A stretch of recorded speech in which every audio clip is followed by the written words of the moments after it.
اعوذ باللہ من الشیطان الرجیم بسم اللہ الرحمن الرحیم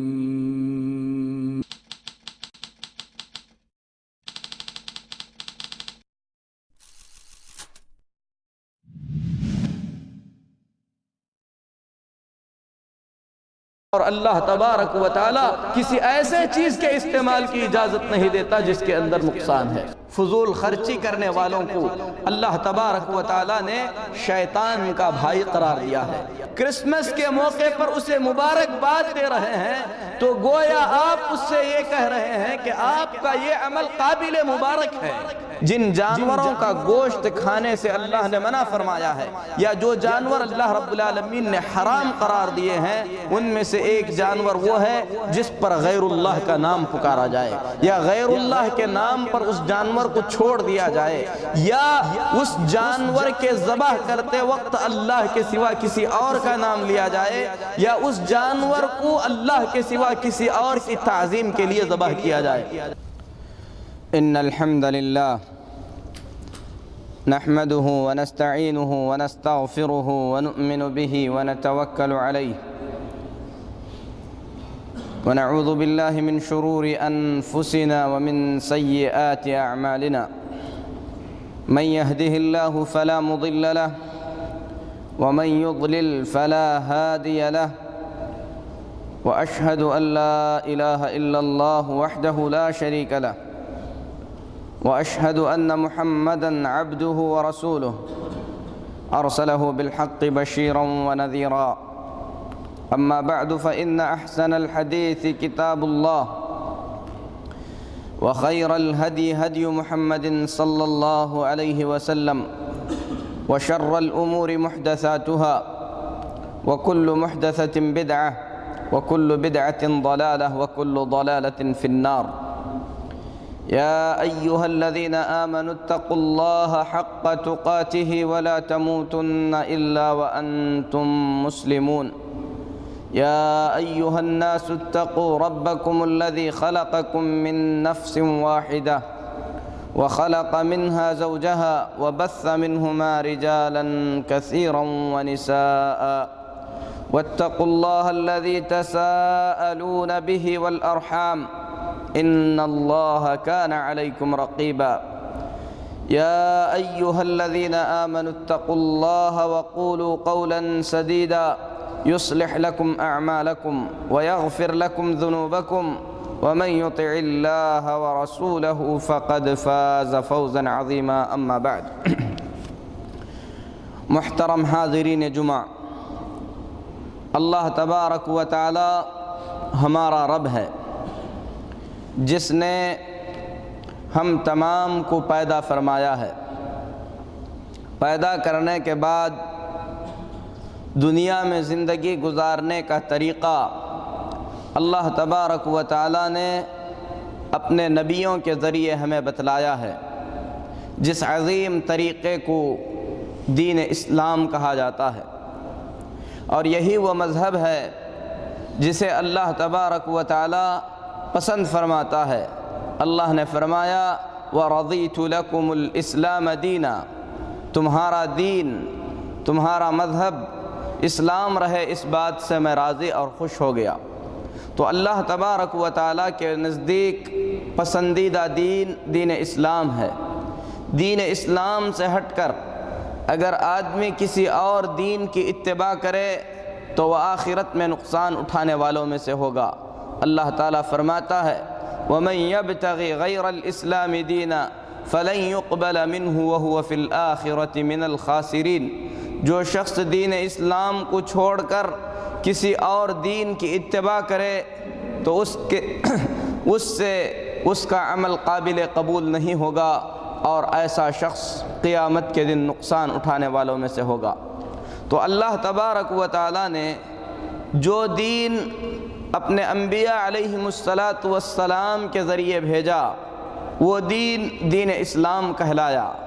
آدم علیہ السلام سے لے کر محمد الرسول اللہ صلی اللہ علیہ وسلم تک جتنے انبیاء آئے، تمام انبیاء علیہم السلام نے دین اسلام کی تبلیغ کی۔ اس عظیم دین کے اندر اللہ تبارک و تعالیٰ نے کچھ عقیدے بیان فرمائے جن کا دل سے تعلق ہے، کچھ باتیں ہیں جن کو دل سے ماننا ہے، زبان سے اقرار کرنا ہے، عملی طور پر اس کے مطابق کر کے دکھلانا ہے۔ اس دین کے اندر اللہ تبارک و تعالیٰ کے کچھ اوامر ہیں، اللہ کے کچھ احکام ہیں جنہیں بجا لانا ہے۔ اس دین کے اندر اللہ کی منع کردہ کچھ چیزیں ہیں جن سے بچنا ہے۔ دنیا کے اندر جو چیزیں اللہ تبارک و تعالیٰ نے پیدا فرمائی ہیں، یہ ساری چیزیں انسانوں کی منفعت اور انسانوں کے فائدے کے لیے اللہ تبارک و تعالیٰ نے بنائی ہیں۔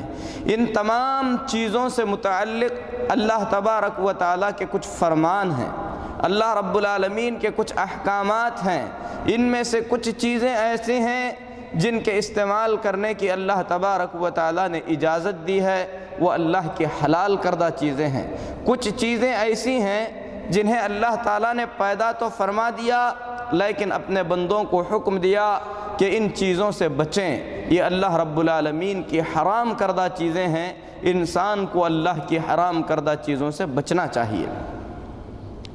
دنیا کے اندر انسان کی زندگی کے لیے کھانے پینے کی ضرورت پڑتی ہے، بغیر کھانے اور بغیر پانی کے انسان زندہ نہیں رہ سکتا۔ اللہ تبارک و تعالیٰ نے اپنے بندوں پر پاک چیزوں کو حلال قرار دیا ہے کہ وہ ان پاک چیزوں کو کھا سکتے ہیں، ان پاک چیزوں کو پی سکتے ہیں۔ جو خبائث اور گندی چیزیں ہیں اللہ تبارک و تعالیٰ نے ان چیزوں کو حرام قرار دیا ہے۔ اگر کوئی آدمی اللہ کی حرام کردہ چیزوں کو استعمال کرتا ہے تو وہ اللہ کا نافرمان اور گنہگار بنتا ہے۔ اللہ سے دعا ہے کہ اللہ تبارک و تعالی ہم تمام کو اس کا فرما بردار بندہ بنائے، نافرمانی سے اللہ رب العالمین ہم تمام کو محفوظ رکھے۔ میرے محترم بھائیوں، جو چیزیں ہم لوگ عام طور پر اپنے استعمال میں لاتے ہیں، کھاتے اور پیتے ہیں، ان چیزوں کے حلال اور حرام کو بیان کرتے ہوئے اللہ رب العالمین فرماتا ہے، یا ایھا الذین آمنوا اوفوا بالعقود، اے ایمان والو جو عقد اور وعدہ کرو اس عقد و پیمان کو تم پورا کرو۔ احلت لکم بہیمۃ الانعام الا ما یتلی علیکم، بہیمۃ الانعام یہ تمہارے لیے حلال کر دیے گئے ہیں سوائے ان جانوروں کے جن کا نام بیان کیا جائے گا۔ بہیمۃ الانعام گائے، بکری اور اونٹ کو کہتے ہیں۔ اللہ تبارک و تعالی فرماتا ہے کہ اونٹ، گائے اور بکریاں یہ بہیمۃ الانعام میں شامل ہیں، ان کا کھانا پینا، ان کی سواری کرنا تمہارے لیے جائز اور حلال ہے۔ الا ما یتلی علیکم، اس میں سے جو حرام ہے اس کی تلاوت تم پر کی جائے گی، اس کو تمہارے سامنے بیان کیا جائے گا۔ غیر محل الصید وانتم حرم، لیکن تم حالت احرام میں رہو تو ایسی صورت میں کسی بھی جانور کے شکار کا ارادہ نہ کرنا، کسی بھی جانور کے شکار کی کوشش نہ کرنا۔ ان اللہ یحکم ما یرید، اللہ تبارک و تعالی جو چاہتا ہے فیصلہ فرماتا ہے۔ اس آیت کریمہ کے اندر اللہ تبارک و تعالی نے سب سے پہلے عہد و پیمان کو مکمل کرنے کا حکم دیا، اس کے بعد فرمایا کہ بہیمۃ الانعام ہم مومنوں کے لیے حلال قرار دیے گئے ہیں، اور ساتھ ہی اللہ تبارک و تعالی نے حالت احرام میں یعنی حج یا عمرے کے لیے جب جا رہے ہیں اور ہم حالت احرام میں ہوں تو اللہ نے حکم دیا کہ ہم شکار نہ کریں۔ اس حالت میں شکار کرنا حرام ہے، اگر کوئی آدمی شکار کرے تو اس کے بدلے میں اسے فدیہ دینا ہوگا، اور یہ اللہ کا فیصلہ ہے اور اللہ کا حکم ہے۔ اللہ تبارک و تعالی جو چاہتا ہے فیصلہ فرماتا ہے۔ تو ان جانوروں کا حکم بیان کرنے کے بعد اس کے بعد کی دوسری آیت میں اللہ تبارک و تعالی نے فرمایا حرمت علیکم المیتہ، ان جانوروں میں سے جو خود سے مر جائے، جو مردار ہو جائے، وہ تمہارے لیے حرام ہے، چاہے اونٹ ہو، چاہے گائے ہو، چاہے بکری ہو۔ اگر ان میں سے کوئی بھی جانور اپنی طبیعی موت مر جائے اور اسے ذبح نہ کیا جائے تو یہ مردار کہلاتا ہے، اس کا کھانا ناجائز اور حرام ہے۔ وَلَحْمُ وَالدَّمُ، اسی طریقے سے جانور کے ذبح کرنے کے بعد جو خون نکلتا ہے، اس خون کو دم مسفوح کہا جاتا ہے، یعنی بہتا ہوا خون، یہ خون بھی اللہ رب العالمین نے حرام قرار دیا۔ وَلَحْمَ الْخِنزِيرِ، اسی طریقے سے اللہ تبارک و تعالیٰ نے خنزیر کا گوشت حرام قرار دیا۔ اس آیت کریمہ کے اندر اللہ تبارک و تعالیٰ نے مردار کو ناجائز اور حرام قرار دیا ہے۔ مردار جائز نہیں ہے، آدمی اسے نہیں کھا سکتا، لیکن زمانہ جاہلیت میں جو جانور خود سے مر جاتا تھا لوگ اسے کھایا کرتے تھے۔ جب اللہ تبارک و تعالیٰ نے اپنے مومن بندوں کو مردہ کھانے سے منع فرمایا اور اسے حرام قرار دیا، تو زمانہ جاہلیت کے جو مشرکین تھے ان مشرکوں نے مسلمانوں کو طعنہ دیتے ہوئے کہا کہ اپنے ہاتھ سے جو مارتے ہو اسے کھاتے ہو اور جسے اللہ نے مار دیا ہے اسے نہیں کھاتے ہو۔ تو اللہ تبارک و تعالیٰ نے اس کے جواب میں یہ آیت کریمہ نازل فرمائی، وَلَا تَأْكُلُوا مِمَّا لَمْ يُذْكَرِ اسْمُ اللَّهِ عَلَيْهِ، جس جانور پر اللہ کا نام نہ لیا گیا ہو، یعنی بذات خود مر گیا ہو، اسے مت کھاؤ۔ إِنَّهُ لَفِسْقٌ، کیونکہ وہ ایک گندی چیز ہے۔ ان الشیاطین لیوحون الی اولیائہم لیجادلوکم، شیطان اپنے ولیوں پر وحی کرتا ہے، یعنی مشرکین کا یہ کہنا کہ جس جانور کو تم مارتے ہو اسے کھاتے ہو، جسے اللہ مار دے اسے تم نہیں کھاتے، یہ شیطان کی وحی ہے، اور شیطان نے یہ وحی اپنے ولیوں پر کی ہے۔ اللہ فرماتا ہے وَإِنْ أَطَعْتُمُوهُ إِنَّكُمْ لَمُشْرِكُونَ، اگر تم شیطان کے ان ولیوں کی بات مان لو گے، یعنی ان کے کہنے پر مردہ کھا لو گے، تو ایسی صورت میں تم بھی انہی میں سے ہو جاؤ گے۔ تو اللہ تبارک و تعالیٰ نے مردے کو کھانے سے منع فرمایا۔ اسی طریقے سے اللہ رب العالمین نے فرمایا وَمَا أُهِلَّ لِغَيْرِ اللَّهِ بِهِ، جس جانور پر اللہ کے سوا کسی اور کا نام پکارا گیا ہے اس کی تفصیل آگے آئے گی، وہ بھی اللہ نے حرام فرما دیا ہے۔ وَالْمُنْخَنِقَةِ، اسی طریقے سے اگر کسی جانور کی جان دم گھٹنے سے چلے جائے، پھانسی لگ جائے یا پانی میں ڈوب جائے، گلا گھونٹ کر اسے مار دیا جائے یا خود بخود مر جائے، تو اس جانور کا کھانا بھی درست نہیں ہے۔ والموقوذہ، اسی طریقے سے کسی جانور کو لاٹھی یا پتھر سے مار کر اس کی جان نکال دی جائے تو اس جانور کا کھانا بھی درست نہیں ہے۔ والمتردیہ، اسی طریقے سے اگر کوئی جانور کسی اونچی جگہ سے گر کر مر جائے تو اس جانور کا کھانا بھی درست نہیں ہے۔ والنطیحہ، اسی طریقے سے وہ جانور بھی حلال نہیں ہے جس جانور کو کسی دوسرے جانور نے اپنی سینگ سے مار کر ہلاک کر دیا ہو۔ سینگ مار کر جو جانور مر جائے اس جانور کا کھانا بھی درست نہیں ہے۔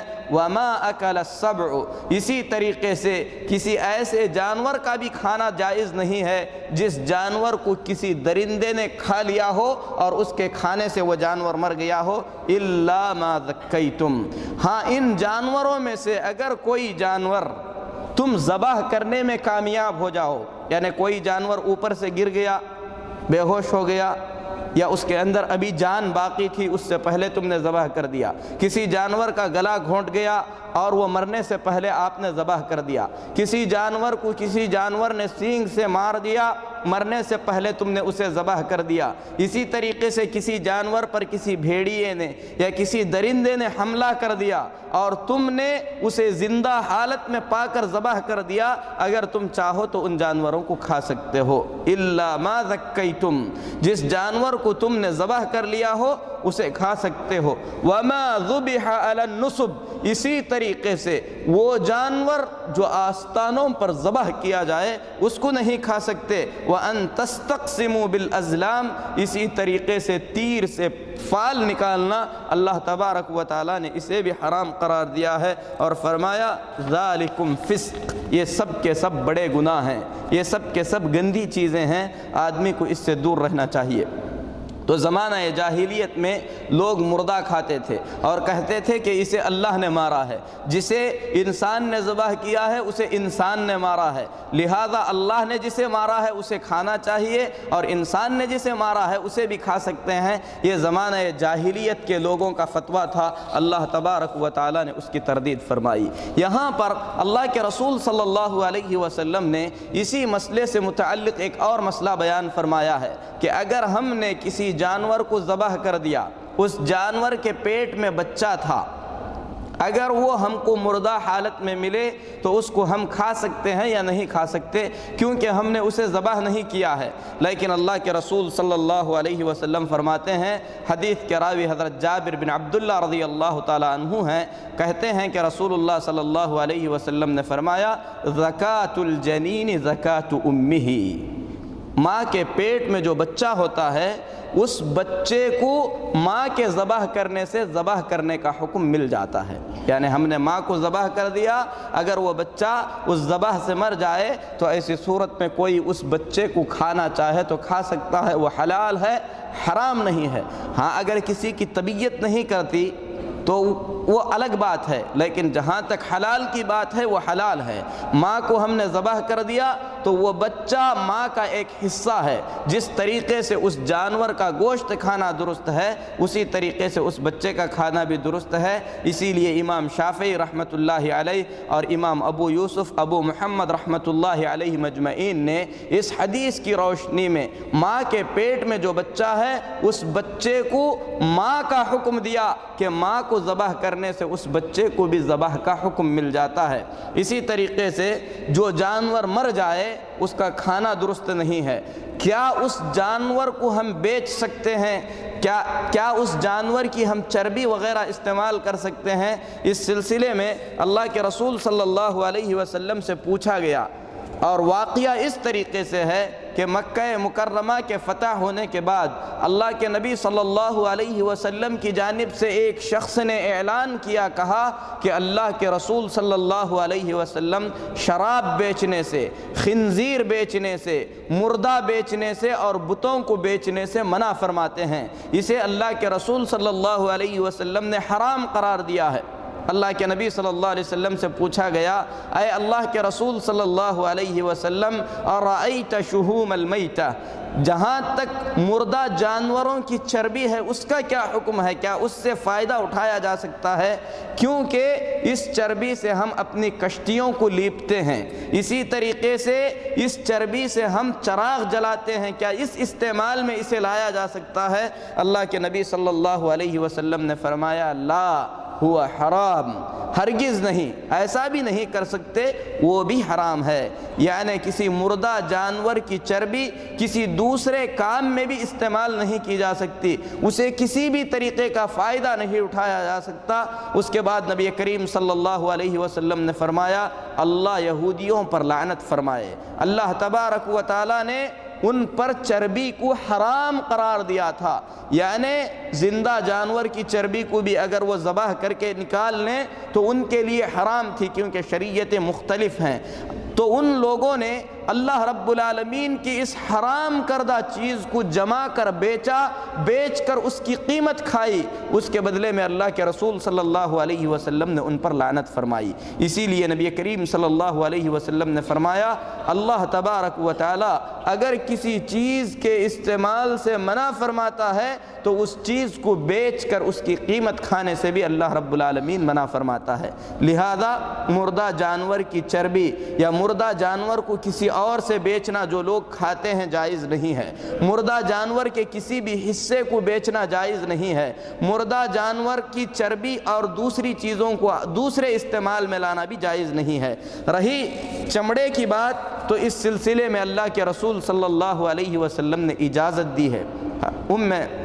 حضرت میمونہ رضی اللہ تعالی عنہا کی ایک بکری مر گئی، صحابہ کرام رضوان اللہ علیہ مجمعین اسے گھسیٹ کر لے جا رہے تھے۔ اللہ کے نبی صلی اللہ علیہ وسلم نے دیکھا تو فرمایا، هل انتفعتم بإهابها، کاش اس کا چمڑا نکال لیے ہوتے تو یہ اچھا ہوتا۔ صحابہ نے کہا اے اللہ کے رسول صلی اللہ علیہ وسلم یہ مردہ بکری ہے۔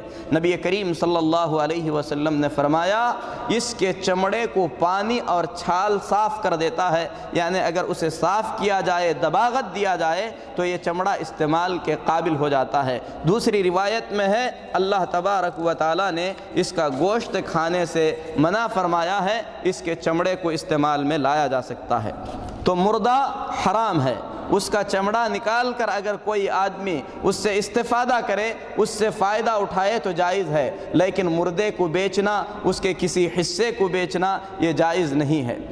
مردے سارے کے سارے حرام ہیں، لیکن اللہ تبارک و تعالیٰ نے اپنی مہربانی سے ہم مسلمانوں کے لیے دو مردوں کو حلال قرار دیا ہے۔ اللہ کے رسول صلی اللہ علیہ وسلم فرماتے ہیں، حدیث مسند احمد کی ہے اور حدیث کے راوی حضرت عبداللہ بن عمر رضی اللہ تعالیٰ عنہ ہے، فرماتے ہیں رسول اللہ صلی اللہ علیہ وسلم نے فرمایا احلت لنا میتتان ودمان، اللہ تبارک و تعالیٰ نے ہم لوگوں کے لیے دو مردے حلال قرار دیے ہیں۔ ایک مردہ مچھلی ہے جس کے بارے میں رسول اللہ صلی اللہ علیہ وسلم نے فرمایا الحوت، مچھلی جو ہے اگرچہ کہ مردہ حالت میں ملے یا آپ اسے زندہ حالت میں پائیں، اس کو ذبح نہیں کیا جائے گا، اللہ تبارک و تعالیٰ نے اسے حلال قرار دیا ہے۔ چاہے اسے مسلمان شکار کرے، غیر مسلم شکار کرے، یا سمندر کے اندر یا پانی میں مردہ حالت میں ہمیں ملے، تمام حالتوں میں مچھلی کا کھانا جائز ہے۔ اللہ تبارک و تعالیٰ کی یہ خاص مہربانی ہے۔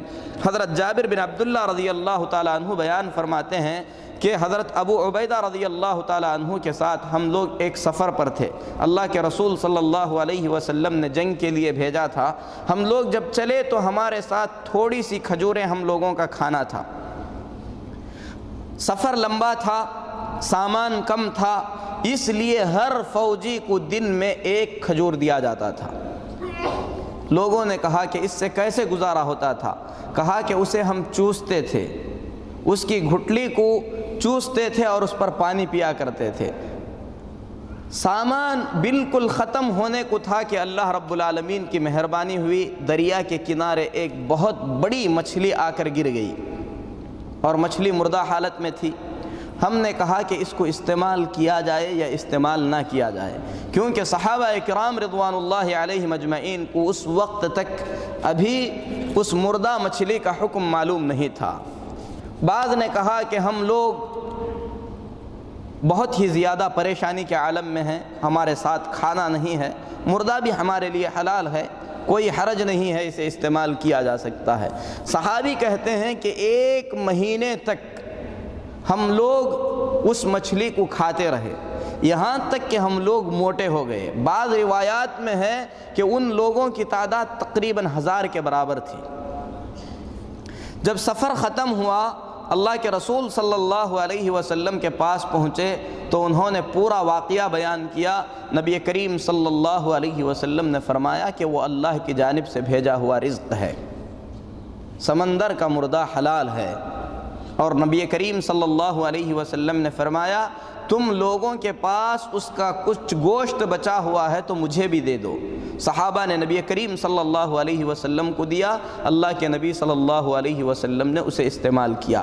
بعض روایات میں ہے کہ اس مچھلی کا ایک کانٹا سیدھے طور پر گاڑا گیا، اس کے نیچے سے ایک آدمی سب سے بڑے اونٹ پر سوار ہو کر آسانی کے ساتھ نکل گیا۔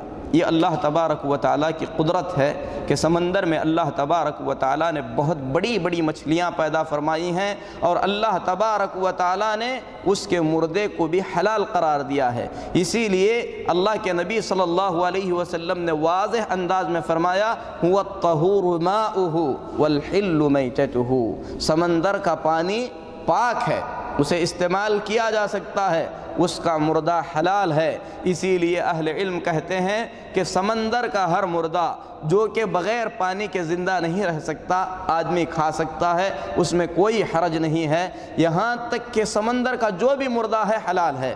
لیکن بعض اہل علم نے کہا کہ کچھ چیزیں سمندر کے اندر جو پائی جاتی ہیں وہ حرام ہیں، مثلا سمندر کا خنزیر ہے ان چیزوں کو بعض اہل علم نے جو ہے جائز نہیں قرار دیا ہے۔ اسی طریقے سے دوسرا مردہ جسے اللہ تبارک و تعالیٰ نے جائز قرار دیا ہے وہ ٹڈی ہے۔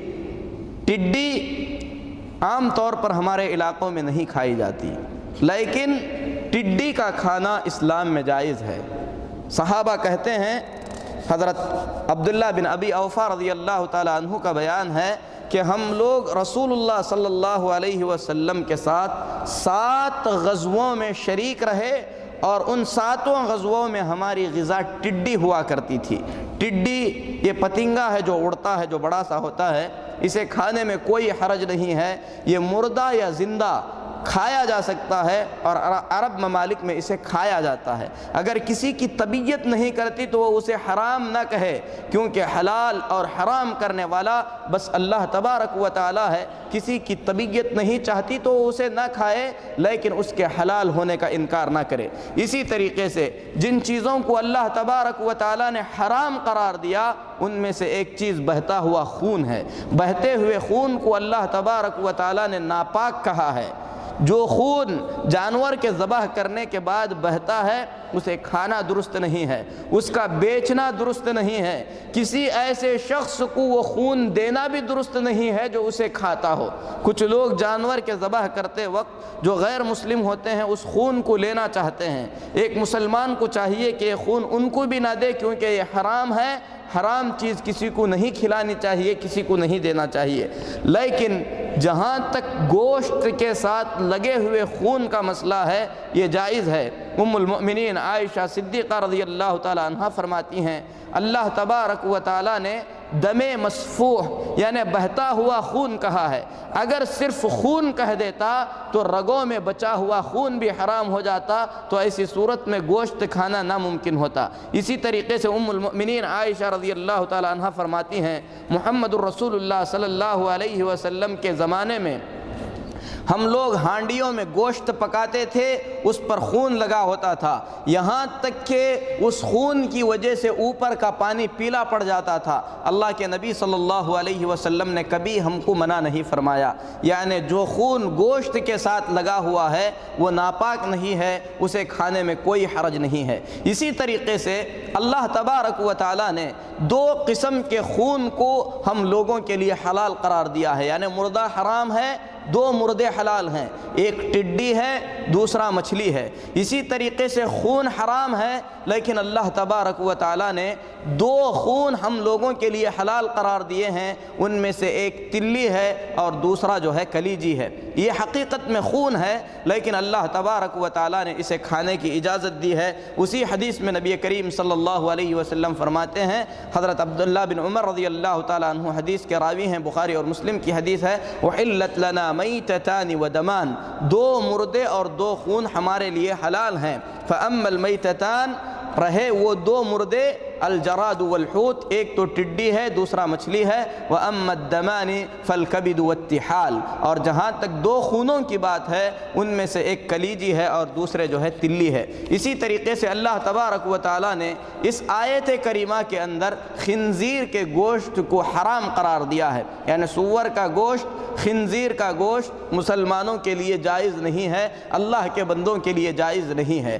گوشت کا ذکر اللہ تبارک و تعالی نے اس لیے کیا ہے کہ اس کا گوشت چاہے آدمی ذبح کر کے استعمال کرے یا بغیر ذبح کے استعمال کرے، اسے مردہ استعمال کرے یا جو ہے اسے ذبح کر کے استعمال کیا جائے، ہر حال میں اس کا گوشت ناپاک اور ناجائز ہے۔ اس کا مطلب یہ نہیں ہے کہ صرف گوشت حرام ہے اور اس کی دوسری چیزوں کو استعمال کیا جا سکتا ہے۔ اسی لیے اہل علم نے کہا کہ خنزیر اور سور کی کسی بھی چیز کو استعمال میں لایا نہیں جا سکتا، یہ مکمل طور پر نجس اور ناپاک ہے۔ اللہ تبارک و تعالی ہم تمام کو حرام سے محفوظ رکھے۔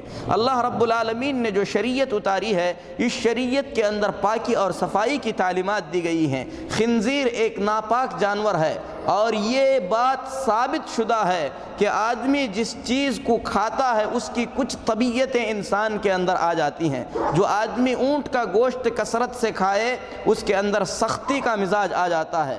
اسی طریقے سے جو آدمی خنزیر کا گوشت استعمال کرے اس کے اندر دناعت اور شرم و حیا مکمل طور پر مر جاتی ہے۔ وہ آدمی ذلت کی زندگی کو برداشت کر لیتا ہے، اپنی جو محرم عورتیں ہیں اس پر سے اس کی غیرت ختم ہو جاتی ہے، شہوتیں بڑھ جاتی ہیں۔ ان تمام وجوہات کی بنیاد پر اللہ تبارک و تعالیٰ نے اس کو حرام قرار دیا، اور اللہ تبارک و تعالیٰ بندوں کے لیے پاک چیزوں کو حلال قرار دیتا ہے اور ناپاک کو اللہ تبارک و تعالیٰ حرام قرار دیتا ہے۔ جو جانور جائز قرار دیے گئے ہیں ان جانوروں میں سے اگر کوئی جانور ناپاک چیزیں کھاتا ہے، جیسے اونٹ ہے، گائے ہے، مرغی ہے اور دوسری چیزیں ہیں، ناپاک چیزیں اگر اس کی غذا ہے تو ایسی صورت میں اس جانور کو جلالہ کہا جاتا ہے۔ اور جلالہ کے سلسلے میں حضرت عبداللہ بن عمر رضی اللہ تعالیٰ عنہ بیان فرماتے ہیں، نبی کریم صلی اللہ علیہ وسلم نے جلالہ کا گوشت کھانے سے منع فرمایا۔ جلالہ یعنی ایسا جانور جس کی غذا ناپاک چیزیں ہوں، جیسے گٹر میں چرنے والی مرغیاں، اسی طریقے سے گندگی کھانے والے گائے اور بھینس اور اونٹ، تو اس کے گوشت کھانے سے نبی کریم صلی اللہ علیہ وسلم نے منع فرمایا۔ راوی حضرت عبداللہ بن عمر رضی اللہ تعالیٰ عنہ ہیں، فرماتے ہیں نہا رسول اللہ صلی اللہ علیہ وسلم عن اکل الجلالۃ والبانہا، اللہ کے نبی صلی اللہ علیہ وسلم نے گندگی کھانے والے جانور کے گوشت اور اس کے دودھ سے منع فرمایا ہے۔ اسی طریقے سے گندگی کھانے والی مرغی کا انڈا بھی جو ہے کھانا درست نہیں ہے۔ دوسری روایت میں ہے نبی کریم صلی اللہ علیہ وسلم نے گندگی کھانے والے اونٹ پر سواری کرنے سے منع فرمایا، اس کے گوشت سے منع فرمایا، اس کے دودھ سے منع فرمایا۔ اسی لیے حضرت عمر بن خطاب رضی اللہ تعالی عنہ اگر گندگی کھانے والی مرغی کو ذبح کرنا چاہتے تو کم از کم 3 دن تک اسے باندھے رکھتے تھے، اسے پاک غذا دیتے تھے، پھر اس کے بعد اسے ذبح کرتے تھے۔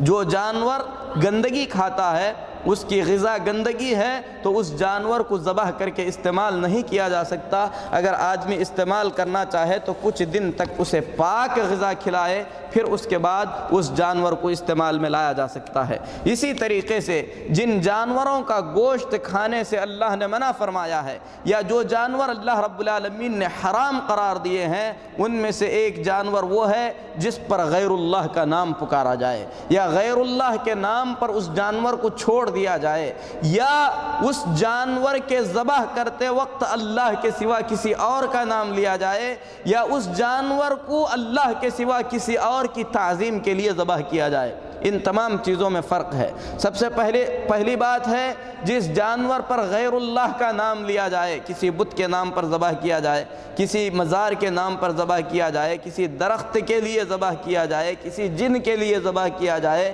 یہ ناجائز اور حرام ہے۔ ایسا کرنے والا مشرک ہے، اس کا گوشت ناپاک اور حرام ہے۔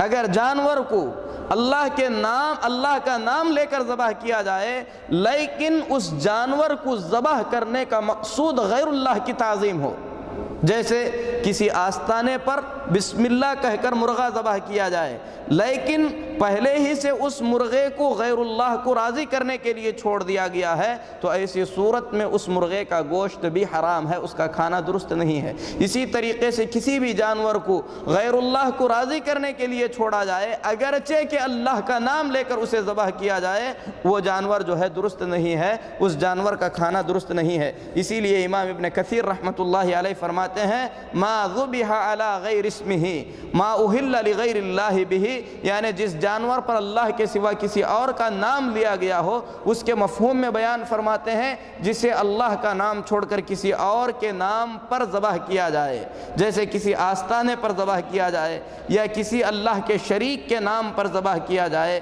یا کسی فال کے لیے ذبح کیا جائے، تو یہ سب کے سب اس زمرے میں شامل ہوتے ہیں، اور ان جانوروں کا گوشت کھانا جائز نہیں ہے۔ اسی طریقے سے کسی ایسے جانور کا گوشت کھانا درست نہیں ہے جس جانور کو کسی ایسی جگہ پر ذبح کیا جائے جہاں پر شرکیہ کام اور شرکیہ امور ہوتے ہیں۔ اللہ کے نبی صلی اللہ علیہ وسلم کے پاس ایک عورت آئی، کہنے لگی اے اللہ کے رسول صلی اللہ علیہ وسلم، میں نے نظر مانی ہے کہ میں ایک جانور کو فلاں جگہ پر ذبح کروں گی۔ نبی کریم صلی اللہ علیہ وسلم نے اس سے پوچھا کہ کیا اس جگہ پر مشرکین کے بتوں میں سے کوئی بت ہے؟ اس عورت نے کہا کہ اے اللہ کے نبی صلی اللہ علیہ وسلم ایسی کوئی بات نہیں ہے۔ اللہ کے نبی صلی اللہ علیہ وسلم نے پوچھا کہ کیا اس جگہ پر زمانہ جاہلیت کی عیدوں میں سے کوئی عید ہوتی ہے؟ اس عورت نے کہا کہ اے اللہ کے رسول صلی اللہ علیہ وسلم ایسی بھی کوئی بات نہیں ہے۔ تو نبی کریم صلی اللہ علیہ وسلم نے فرمایا کہ تم اپنی نظر پوری کر سکتے ہو۔ مطلب یہ ہوا کہ کسی ایسی جگہ پر اگر جانور ذبح کیا جائے، اگرچہ کہ اللہ کے نام سے ذبح کیا جائے، لیکن آدمی ایسی جگہ پر ذبح کر رہا ہے جہاں پر بت ہیں، یا ایسے جگہ پر ذبح کر رہا ہے جہاں پر مشرکوں کی عیدیں ہوتی ہیں، تو یہاں پر دل کا تعلق اس جگہ سے جڑ جانے کی وجہ سے اس جگہ پر جانور ذبح کرنے کی اسلام اجازت نہیں دیتا۔ جانور کو اللہ کے نام پر ذبح کرنا چاہیے، اور اللہ نے پیدا کیا ہے، یہی حق ہے کہ اللہ رب العالمین کے نام سے ان جانوروں کو ذبح کیا جائے۔ جانوروں میں سے کچھ جانور ایسے ہیں جن جانوروں کے کھانے سے اللہ کے رسول صلی اللہ علیہ وسلم نے منع فرمایا ہے۔ ان میں سے ایک بڑی فہرست درندوں کی ہے۔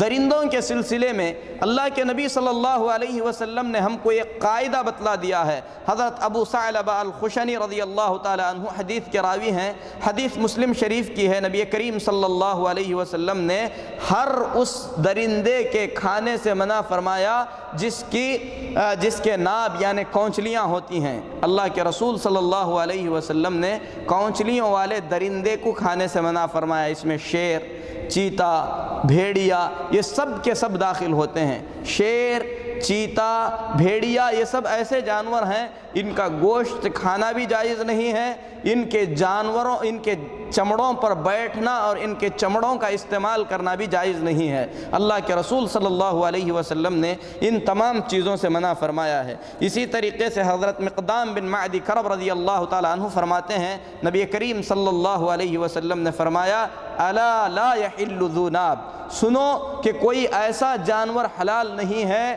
جس کی کونچلیاں ہوں، جیسے کتا ہے، شیر ہے، بھیڑیا ہے۔ ولا الحمار الاہلی، اسی طریقے سے جو گھریلو گدھا ہے، اللہ کے نبی صلی اللہ علیہ وسلم نے گھریلو گدھے کے گوشت سے بھی منع فرمایا ہے۔ غزوہ خیبر تک یعنی ہجرت کے 7ویں سال تک گدھوں کا گوشت کھایا جاتا تھا۔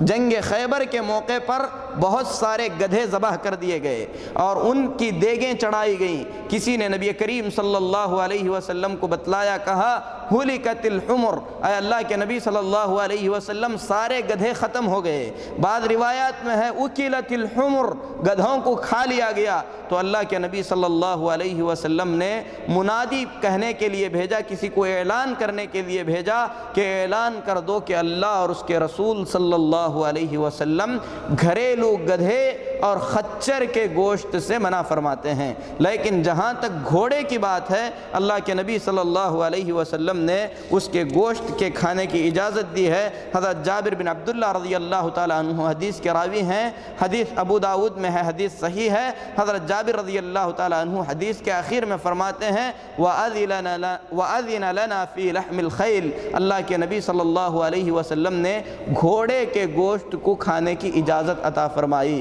یعنی اگر کوئی کھانا چاہتا ہے تو کھا سکتا ہے، حرام نہیں ہے۔ اسی طریقے سے اللہ کے رسول صلی اللہ علیہ وسلم نے پرندوں میں سے ہر اس پرندے کا گوشت کھانے سے منع فرمایا ہے جس کے پنجے ہوں، جو اپنے پنجے سے پکڑتا ہے، جیسے کوا ہے، چیل ہے، باز ہے، ان کا شکار پنجوں سے ہوتا ہے۔ نبی کریم صلی اللہ علیہ وسلم نے ان کے گوشت سے منع فرمایا۔ حضرت عبداللہ بن عباس رضی اللہ تعالیٰ عنہ حدیث کے راوی ہیں اور حدیث صحیح مسلم میں ہے۔ اس کے علاوہ بہت سے جانور ہیں جن کی طویل فہرست ہے، اللہ کی مہربانی سے انشاءاللہ اگلے خطبوں میں اس کا بیان ہوگا۔ رب العالمین سے ہم دعا کرتے ہیں کہ اللہ تبارک و تعالی ہم تمام کو حلال روزی عطا فرمائے، حلال کھانے کی اللہ توفیق دے، حرام سے اللہ رب العالمین ہم تمام کو محفوظ رکھے۔ اقول قولی ھذا واستغفر اللہ لی ولکم ولسائر المسلمین فاستغفروہ انہ هو الغفور